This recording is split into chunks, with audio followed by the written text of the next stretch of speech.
ATGM이라 불리는 대전차 유도미사일 혹은 대전차 미사일은 전차와 장갑차 등 보병이 기갑 차량을 파괴하기 위한 미사일입니다. 여기서 중요한 것은 유도가 된다는 것입니다. 일반 RPG나 LAW는 대전차 유도 로켓으로 유도가 되지 않습니다. 보통 대전차 미사일은 사거리 10km 내외이며 보병이 도수 운반 가능하고 혹은 차량에 장착하여 사용하기도 합니다. 대전차 미사일이 유명하게 된 계기가 있는데 바로 제4차 중동 전쟁에서 이집트군이 사용한 러시아의 AT-3 세거 대전차 미사일로 이집트군이 러시아의 대량 원조를 받아 이스라엘 기갑부대에 상당한 타격을 가해서 이스라엘이 패닉에 빠지기도 했습니다. 당시 이집트의 대전차 미사일 공격을 받은 이스라엘군은 시나이 사막에 투입 가능했던 전력의 절반 가까이를 상실하는 참패를 겪었습니다.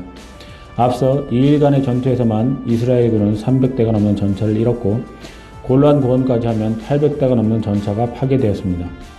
전 세계는 4차 중동전에서 이집트군이 사용한 대전차 로켓의 활약을 지켜본 각국들은 적의 기갑을 상대할 수 있는 대전차 미사일을 앞다퉈 개발하기 시작했으며 이러한 대전차 미사일은 보병에게 두려움의 상대였던 적의 기갑을 상대할 수 있는 무기로 보병이 운반한 저렴한 대전차 미사일로 몇십 배 비싼 전차를 상대할 수 있는 유일한 보병 무기이며 극가성비로 그 효용성을 인정받아 세계 각국이 앞다퉈 개발을 하였습니다.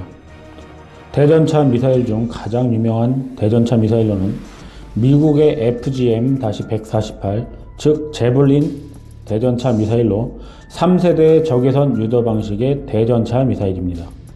제블린 미사일은 90년대 초부터 개발해서 90년대 중반에 배치가 이루어진 미사일로 발사 후 망각 방식, 즉 파이어 앤 포겟 방식으로 이루어져 사수가 목표물을 조준할 필요가 없으며 사거리가 4km 정도입니다. 이 제블린 미사일은 127mm 구경으로 압축 공기를 이용해 발사하며 사수와 일정 거리가 떨어지면 측면에서 점화해서 목표물을 날아가는 방식으로 후폭풍이 거의 없어 건물 실내에서도 사격이 가능합니다.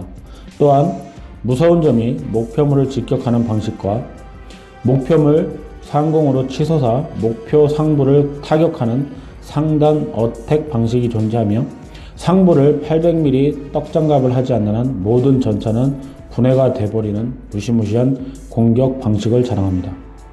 요즘 최신 전차에 장착하는 능동 방어 체계가 있어도 상부에서 직격하는 제블린을 막을 도리는 없기에 최신 4세대 전차도 제블린 미사일에 걸리면 속절없이 한방에 분쇄돼 버립니다.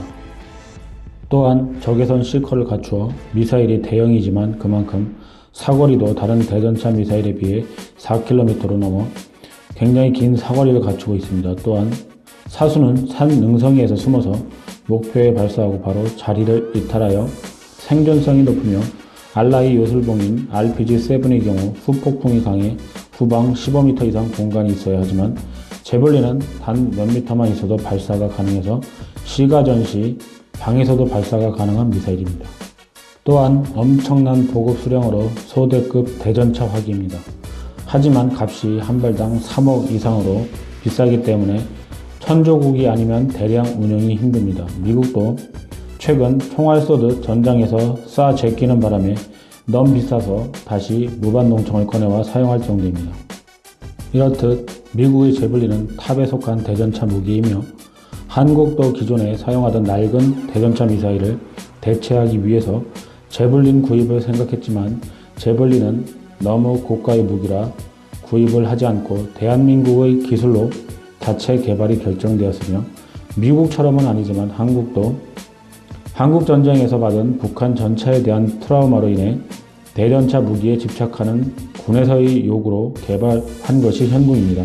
최고의 대전차 미사일과 비슷한 성능을 내기 위해 개발이 시작되었으며 현궁은 이스라엘 스파이크 대전차 미사일을 참고로 개발되었습니다.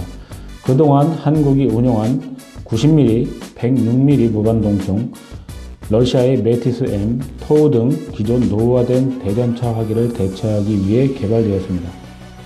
현궁 대전차 미사일은 대대급 대전차 화기로 운영되며 3세대 대전차 미사일로 사거리가 3km로 900mm 이상의 장갑을 관통시킬 수 있습니다.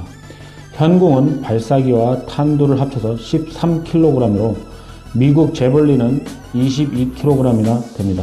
제벌린보다 훨씬 가볍고 관통력이 어마무시한 성능을 가졌습니다. 현궁은 한 발당 가격도 1억 정도로 제벌린이 3억에 비하면 엄청난 수준으로 가격을 억제하면서도 제벌린보다 사거리가 1km 이상 짧지만 모든 면에서 동등하거나 우수한 최고의 대전차 미사일을 한국에서 개발하게 됩니다.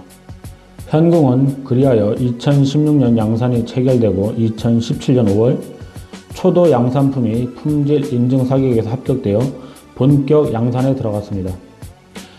2019년 12월 말에 최근 LIG 넥스원은 방사청으로부터 5,245억 원 규모의 현궁 유도무기 3차 양산 사업을 수주했습니다.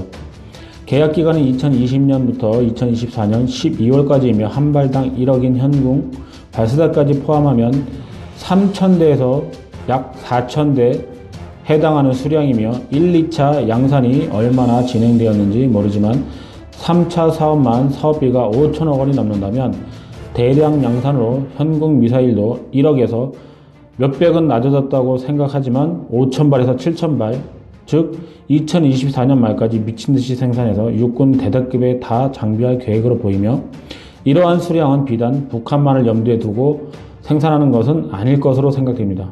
이렇게 군에서 어마무시한 수량으로 생산하는 것을 보면 혹시 최근 창설한 차기 공수사단이 헬기나 수송기로 북의 중국과의 국경선에 최우선 배치되는데 그러한 공수사단의 무기는 이제 개발한다는 독일 비젤 수송 장갑차가 고작이라 이런 비젤 장갑차와 공수사단의 대대 혹은 중대와 소대까지 먼저 무장시켜 중국군이 유사시 북으로 진격한다면 현궁 대전차 미사일로 막으려고 하는 것이 아닌가 생각해 봅니다.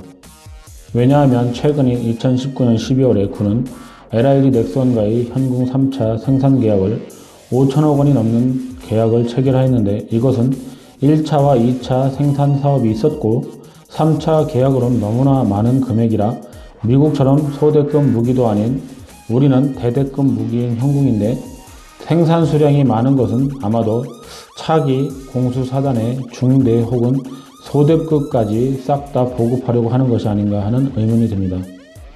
아무래도 3차 생산 수량이 너무 많기 때문입니다. 여기서 좀 더 현궁 대전차 미사일에 대해 살펴보면 제블린이나 스파이크 대전차 미사일과 다른 비냉각식 적외선 CCD와 가시광 카메라를 조합해서 제블린의 높은 정밀도에 비해 C커 냉각에 30초 이상 걸리는 것에 비하면 한국은 두 가지 조합을 써서 신속히 발사하기 위한 조치로 두 가지의 C커를 장착하였습니다. 현궁 대전차 미사일은 성형 작약 탄도의 장착으로 모든 북한 전차의 장갑을 관통시킬 수 있는 대전차 미사일이며 ADD에서 개발하고 유도타는 LIG 넥스원, 발사대는 한화에서 개발하였습니다. 개발 기간은 2007년 10월부터 2015년 8월까지로 영문명은 레이볼트, 즉 빛과 같은 활입니다. 현궁은 휴대용 대전차 미사일 중 가장 소형 경량화되어 있으며 그에 비해 긴 사거리를 가지고 있습니다. 또한 다양한 전장 환경에서의 성능이 보장되는 신뢰성을 담보로 개발되어 있으며 최고의 추적 알고리즘을 적용하여 안개, 연막, 화염, 먼지 등 극한의 방해 조건에서도 최상의 신뢰성을 담보할 수 있습니다. 시가전에서 사용을 전제하여 저폭약, 저소음, 사출 장치를 갖추어 생존성이 우수하며 적에게 발각이 힘든 무연 추진제를 적용하였습니다. 현궁의 경량화에도 힘써 마그네슘 복합 소재를 대폭 적용하였으며 성형 작약 탄도의 자체 설계로 최고의 관통 성능을 이룩하였습니다. 또한 인공지능과 확률 기법의 추적 알고리즘과 유도 기법을 개발하여 추적과 명중의 신뢰성을 향상시켜 90년대 개발된 미국 제벌린, 이스라엘 스파이크 대비해서 최신의 체계로 성능과 최신 첨단 기능이 적용되어 있으며 특히 소형 경량화, 최고의 표적, 추적과 포착 성능, 탄도의 관통 성능 등은 최고 수준으로 평가됩니다. 또한 94% 이상의 국산화율과 핵심 부품의 국산화를 이렇게 제한 없이 수출이 가능한 대전차 미사일입니다.